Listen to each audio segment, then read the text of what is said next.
কাল রাতে কিছুতেই ঘুম আসছিল না। কি করি, একটা নতুন সিম কার্ড কেনা ছিল আমার কাছে, সেটা মোবাইলে সেট করলাম। আমার বউ বাপের বাড়ি ছিল।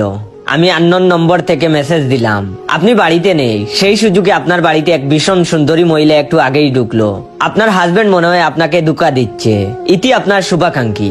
2 মিনিটের মধ্যেই আমার ফোনে বউয়ের মেসেজ এলো, আমি রাতেই ফিরছি, আর্জেন্ট দরকার আছে। ট্যাক্সি পাচ্ছি না, দাঁড়িয়ে আছি। ঘর থেকে তুমি বা অন্য কেউ থাকলে যেন না বেরোয়। সামনের বাড়ির জয়িতা বৌদি নজর রাখছে।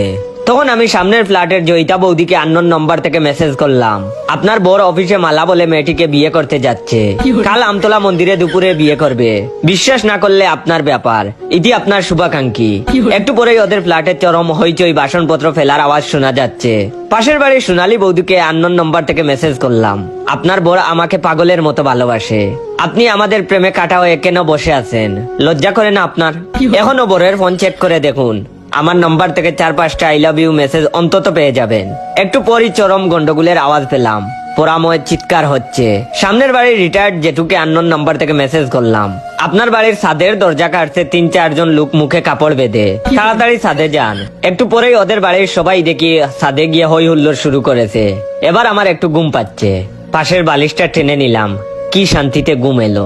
আহ